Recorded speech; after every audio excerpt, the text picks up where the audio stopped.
Let's get into Division II. All right. So as you all know, I'm a graduate of Fort Valley State University. Class of 2019, media studies graduate. I carry it around in my wallet. I got a little mini pocket degree. Everybody didn't get that. Okay. I got a little mini pocket degree. I pull out my wallet and I pay for my groceries. And you see, I went to Fort Valley.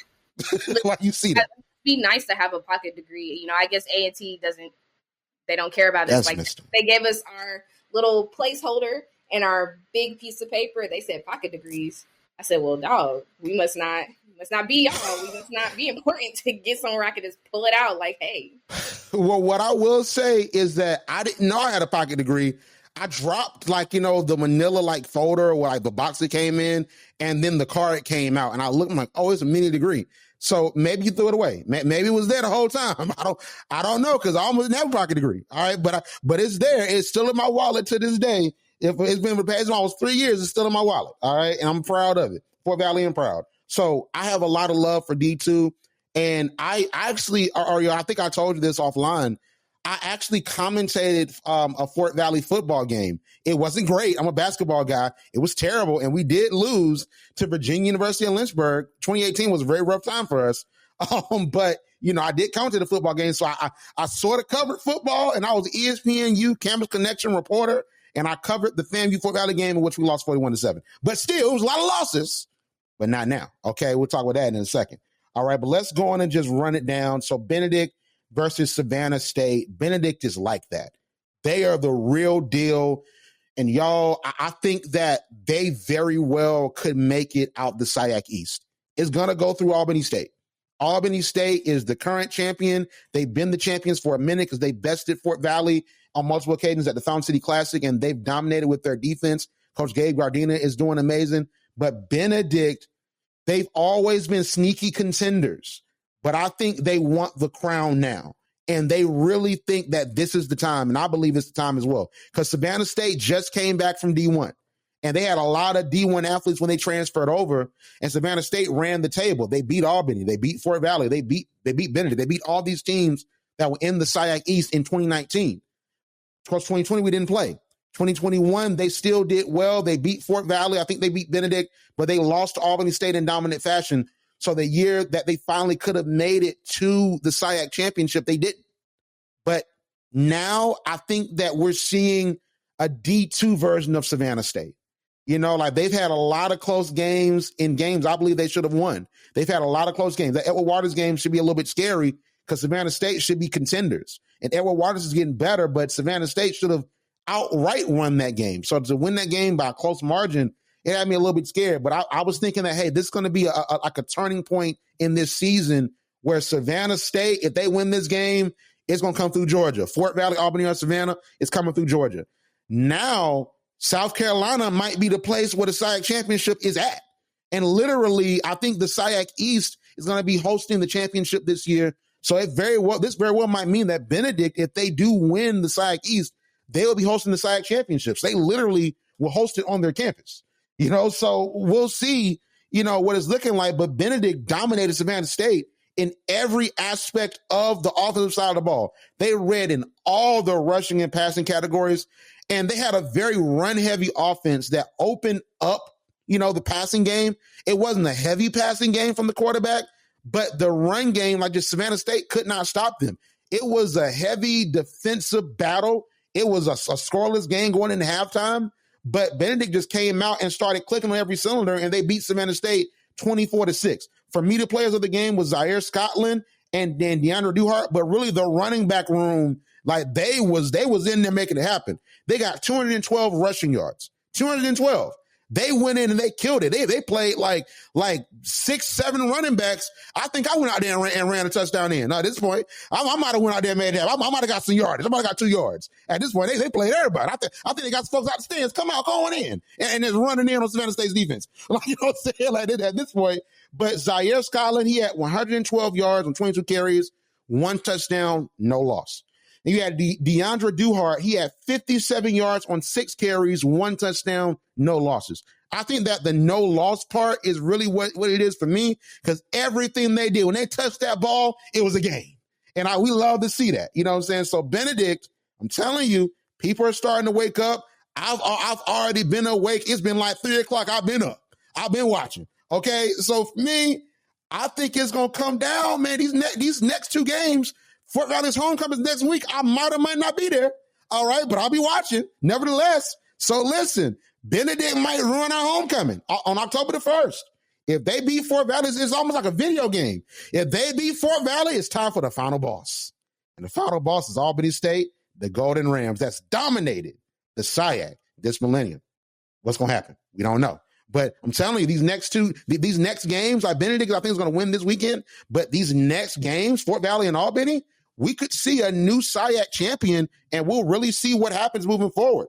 But let's talk about Howard and Morehouse. Y'all, I was wrong.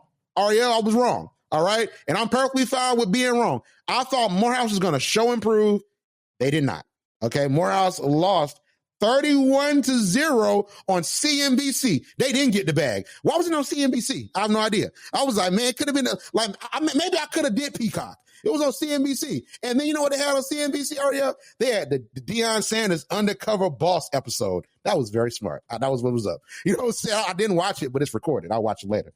All right, but I was really wrong. All right? So 0-0 going into halftime. So it was a defensive battle, and I think that Howard just came out and started to score. And I think that Morehouse got tired. I don't think that Morehouse is the school that people are making them out to be. Like, well, they just suck and they're terrible. Morehouse is not that. I've seen Morehouse get better over the years. Like I said, they destroyed Fort Valley last year. And then in 2018, while we did beat them at the end of the season, man, Morehouse was contending. Morehouse is getting better, and they're bringing in a lot of amazing players. So don't sleep on Morehouse. They lost to Howard. Howard won. They did pretty well. I'm still sort of nervous because it took y'all to the second half to beat Morehouse. And not because they're D2, but because, I mean, come on, it's Howard. Like, come on. I thought that they would have, the opportunity to play better because they played well against South Florida. But my big thing is that don't sleep on Morehouse. Morehouse is good. This is not indicative of who they are. Like Coach Prime said, this is not indicative of who we are. Okay? That's not how he said. I totally agree with Morehouse. Okay? It's not indicative. Okay? But I'm going to say Fort Valley and Allen for the end. Let's talk about the CIAA real quick. Shaw versus Bowie. Shaw beat Bowie, the reigning, defending CIAA champions, and Bowie heading into the game, they were number 20 in the D2 polls. Now, here's the thing we have to understand. This Bowie team is still good, but head coach for the past few years, Damon Wilson, that led them to 3 straight CIAA championships, he left Bowie this summer to go be the head coach at Morgan State. And Morgan State's doing really well, as, of course, you've talked about before, Ariel. So Damon Wilson's over there at Morgan State, so now it's a new regime at Bowie. And normally when it's a new regime and it's change, sometimes change is hard. Sometimes it's hard to adjust to where you are. So Bowie, they had a little bit of a problem, trying to make things happen. So, I wonder if the coaching shakeup is going to affect Bowie moving forward, and also if this will affect them and how they finish. But I don't think Bowie played a bad game. Like, Bowie was playing pretty well, and they did well. And Shaw, they came into the game 0-2. I don't know if maybe Bowie was looking past Shaw, but Shaw came out and they made it a close game. They played an amazing game, and it came down to a late fourth quarter touchdown and an interception. I love defense. It came out to an interception, and they made it happen. But here's the thing. The big thing is that Bowie played a good game, but Shaw held Bowie to 101 yards rushing, which is key because Bowie is a great running team. And my player of the game is Jaden Clark. So Jaden Clark is a defensive player. He had 7 solo tackles and the interception at the end of the game. Clutch. Defense is clutch too. He got the interception that capped off the upset. But I want to go back to Howard Morehouse because I forgot the player of the game. So the player of the game for Howard Morehouse is Howard's Quentin Williams. He's a starting quarterback. He was 21 of 27, 221 yards, 2 touchdowns, 77% passing. How did I forget that? He did that for Howard. That's crazy. So I want to just go back to that. Quentin Williams player of the game for Howard. But for Shaw and Bowie, when Shaw won 17-14, Jaden Clark, you did that, man. But real quick, before we get into our games of the week, let's talk about Fort Valley, okay? We're 3-0 for the first time since 2004. But at the same time, maybe I feel like Deion Sanders. We should dominate, okay? Maybe we're not living up to the expectations. We don't want to be great. We don't want to go to the NFL like Ricardo Lockett and Marquette King, who should be playing for the Bills real soon. Maybe we don't want to be like them. Maybe we just want to be good, not great. You know what I'm saying? Like maybe I feel the same way. Maybe I need to go to the halftime room. Maybe I need to speak to them pregame, Zoom in when they go to play Bluefield next week. But Fort Valley, listen. We should be contending. Savannah State lost, and we are, but we should be going out like Allison scored a point. When we saw that Savannah lost, that means that we really can snatch one because Savannah is going to be good in the next 2 years. They got a new coach. They're going to get a new recruiting cycle. Savannah is going to be a thorn in our side, and it looks like we're going to be playing some classic games against them because the game against Savannah is going to be in Macon. I might be there. It's going to be in Macon, Georgia. So these games are going to be key. So for Fort Valley, you got to really go out there and win these games because you lose this game. This makes that Benedict game like very pivotal, but they did win this game 29-27. I'm glad, but I'm not satisfied because Allen scored 14 points in the second quarter and they were up 21-10. And man, when I tell you, I almost turned off the game, but to be fair, I did because there was other HBCU games on. So I actually did turn the game, but not in frustration, though. Not in frustration. I was trying to catch it with everything, and I was working, too. But at the same time, I'm like, listen, Fort Valley, I'm gone. I'm done. But then they came back. It was a good game. I like good games, but at the same time, I would prefer if Fort Valley in the fourth quarter, they had pulled away because it was too close for comfort for me. Because I think in that first quarter, I think they got a little bit too happy, and I think that they got too pass happy and they didn't trust the run game. But in the second half, Fort Valley contained Allen. And that is the perfect thing that they have to do in the SIAC is they have to contain their opponents and really make the defense work. And they call it the blue death defense. Fort Valley has to lock these teams down. But for me, I did say this, and I want to say maybe they proved me wrong, but I was a little bit wrong. Because my guy, Kelvin Durham, he's a quarterback for Fort Valley. He was 20 of 32 for 334 yards, 3 touchdowns. He was the player of the game for me for Fort Valley. He can throw. Okay? He can throw. He can run. I guess he is a dual threat. I guess he is Lamar Jackson. Man, if Lamar Jackson played for Fort Valley, oh my gosh, tell you, that'd be lit. But I guess we do have Lamar Jackson for Fort Valley because he threw the ball. He was doing his thing, 3 touchdowns. But I do want to highlight his receivers. Franklin Warren, 6 receptions for 146 yards, and Corin Edmonds, 7 receptions for 143 yards. Both of them got a touchdown. So I like Fort Valley's offense. We haven't had an explosive offense like this in years. So you know what? Do I think Albany will beat us? Possibly. But I'm encouraged for the first time, going into this class for the first time since 2016. And I want to just say we don't got time for me to tell this story. I'll tell this later. But I was at the Fountain City Classic, but I did not see the Fountain City Classic because I was outside waiting for Tom Joyner because we were the school of the week for the Tom Joyner Foundation. And I was told Tom Joyner was coming down. I was out there waiting for Tom Joyner. It was his son, Tom Joyner III. You know what I'm saying? Like, it was his son. So I didn't get a chance to meet Tom Joyner. But I was like, I don't even like football like that. No way. I want to meet Tom Joyner. You know what I'm saying? But yeah, that's the last time we won. I didn't even see it. You know what I'm saying? But HU game, they had the highlights. So it was all good. So I saw it from there. But I got to say this really quickly, Ariel, before we move on to our games of the week. I got to show love, like I said before, to Allen's quarterback, David Wright. He is like that. He was 26 of 37, threw for 295 yards, 2 touchdowns. I think that the turnaround is going to be predicated for Allen on quarterback play. And I think that you have a baller in David Wright. So Allen is not a bad team. They just got their football team back, but they're like that. So for me, that's the D2 wrap up. We're going to see what's going on. And I'll tell you my games of the week in D2. So really quickly, D2, I'm looking at Albany versus Clark Atlanta. Here's a fun fact for you, Ariel. In the history of the illustrious Clark Atlanta University has so many amazing alumni, like Spike Lee, for example, Pinky Cole. We love Slutty Vegan. I need to get Slutty Vegan. I've never had that before, but I want to get it soon when I go back up to Atlanta. But how about Clark Atlanta has only beaten Albany State 4 times in their history? 4 times, like in history, not like in the past 4 years, in their history. So now they have head coach Willie Slater, who is a legendary SIAC coach.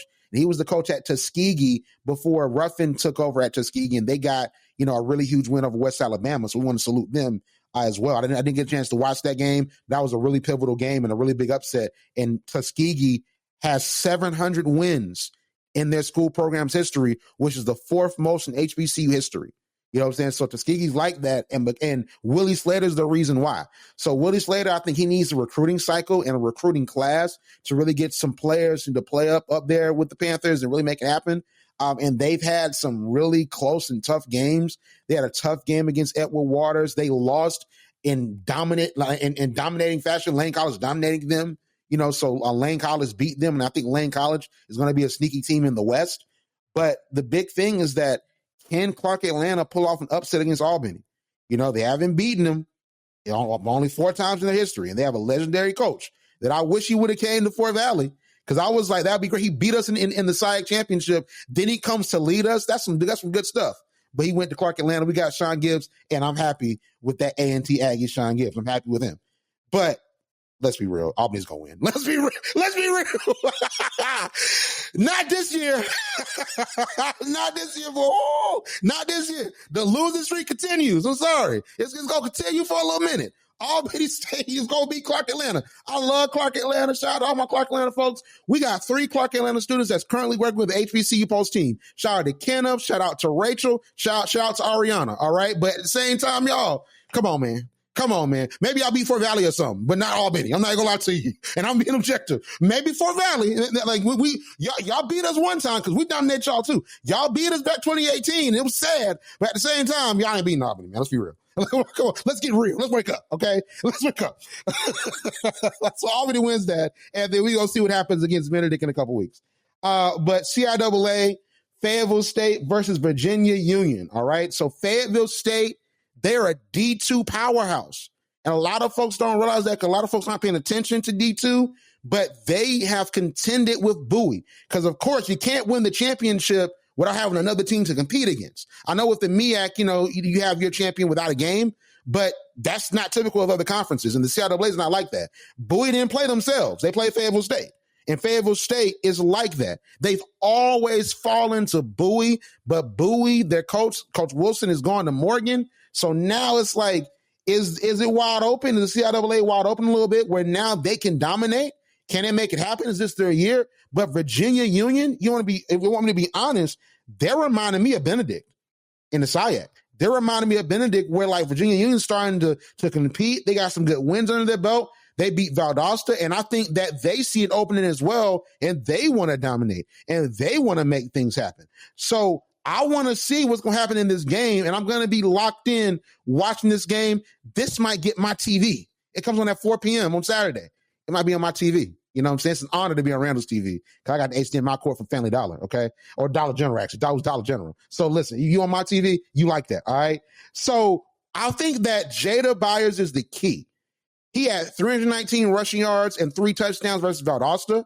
And then he had 199 rushing yards and 1 touchdown in their blowout versus Livingstone. So if Jada Byers gets out, Virginia Union's going to win this. But Fayetteville State has a great defense. Of course, they have Joshua Williams. They got drafted this year from D2. So they have some great defense, and they have a great quarterback manning them. So I really think there's going to be a good game. Honestly, this is tough. Oh, this is tough. I want to be wrong. I want to be wrong. I think Jada Byers and Virginia Union wins this in a tough game.